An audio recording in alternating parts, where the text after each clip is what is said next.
Hello friends, welcome to the HBC automation. आज हम आप लोगों को SMPS के बारे में बताएंगे।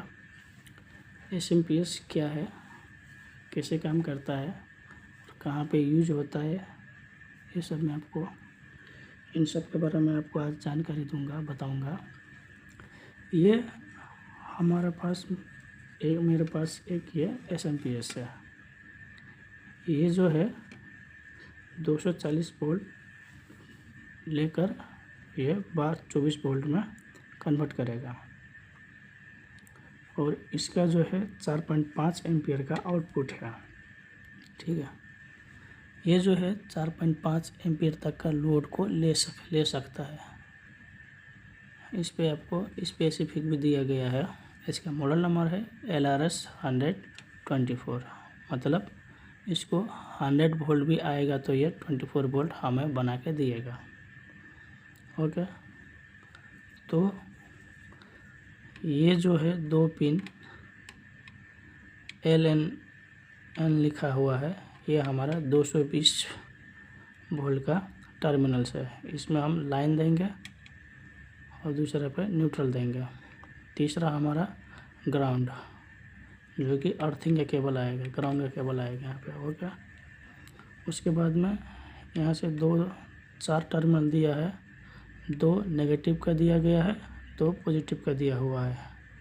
ठीक है, उसके बाद में ये जो आप देख रहे हो ये स्क्रू का जैसा, ये हमारा एक VR है, वेरिएबल रजिस्टर, जो आउटपुट वोल्टेज को कंट्रोल करता है। हम लोग यहाँ से इस वेरिएबल रजिस्टर को एडजस्ट करके हम लोग आउटपुट का वोल्टेज को कम ज़्यादा कर सकते हैं। मतलब कि इससे हम बहुत ज़्यादा कम या ज़्यादा नहीं कर सकते हैं, लेकिन कुछ हद तक हम इससे वोल्टेज को कम ज़्यादा कर सकते हैं। जो इसका जो है 24 वोल्ट है, तो इसको हम लोग 25 से 26 वोल्ट, मतलब कि 2-3 वोल्ट तक ऊपर नीचे हम लोग कर सकते हैं इसमें। अगर इससे ज़्यादा चाहिए तो हम लोगों को ये सर्किट को चेंज करना पड़ेगा। इसमें कुछ कंपोनेंट्स चेंज करनी पड़ेगी। कॉइल वाइंडिंग भी आप लोगों को चेंज करना पड़ेगा। अगर इसका वोल्टेज अपग्रेड करना पड़ेगा तो आप लोगों को यही मैं कहना चाहूँगा कि अगर आप लोगों के पास SMPS से आप लोग को वोल्टेज अप डाउन करना है तो आप अपनी वोल्टेज के हिसाब से, रिक्वायरमेंट से आप लोग SMPS को बाई करें। ताकि नहीं कि मैं एक SMPS ले लिया, मैं इसी से दूसरे वोल्टेज भी मैं लूँगा, तो ये सब पॉसिबल नहीं है दोस्तों। पॉसिबल क्यों नहीं है?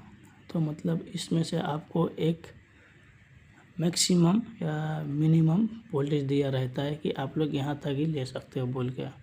तो इसमें से आप जैसे कि 24 वोल्ट का है, मैं इसको 36 वोल्ट पे बनाऊँगा या 12 वोल्ट पे बनाऊँगा बोलोगे तो ये नहीं हो पाएगा।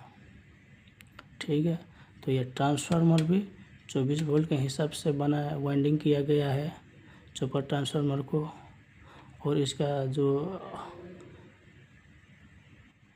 वोल्टेज रेगुलेशन सर्किट जो है आउटपुट के लिए, वो भी 24 वोल्ट में बनाया गया है।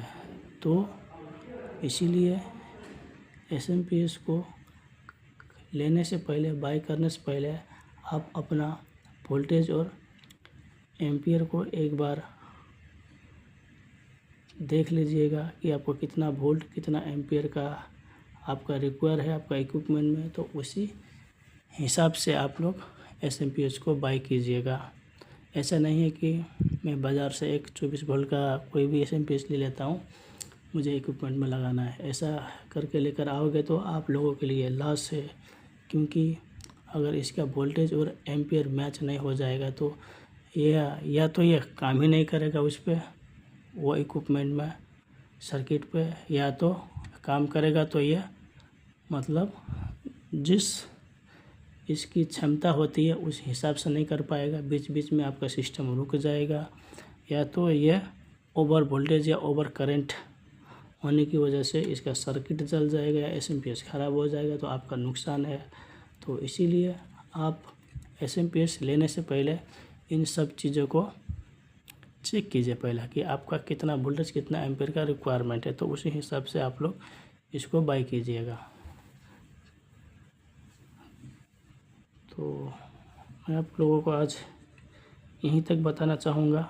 अगली हमारी वीडियो रहेगा इस एसएमपीएस बोर्ड में क्या क्या कंपोनेंट्स रहते हैं, मैं उसको सारी जानकारी दूंगा 1 बाय 1 करके। जैसे कि आप लोग यहीं से बाहर से देख सकते हो यहाँ पे क्या क्या चीज़ है बोल के। ये हमारा मेन टर्मिनल से इनकमिंग के लिए 220 सप्लाई के लिए, ये वाला हमारा सेकेंडरी टर्मिनल से जो कि आउटपुट के लिए। यहाँ पे ये चॉपर ट्रांसफार्मर है। ये वाला हमारा इलेक्ट्रोलाइटिक कैपेसिटर है, मेन फिल्टर कैपेसिटर है। ये हमारा लाइन फिल्टर है, लाइन फिल्टर ट्रांसफार्मर एलएफटी भी बोलते हैं। बाकी छोटा छोटा कंपोनेंट्स वगैरह लगा हुआ है, रजिस्टर, कैपेसिटर, जीनर डायोड्स, ऑप्टोकपलर्स, ये सब लगा हुआ है। तो मैं आपको ये अगली वीडियो में मैं इसको पूरी डिटेल में बताऊंगा। आज के लिए इतना ही कहना चाहता हूँ।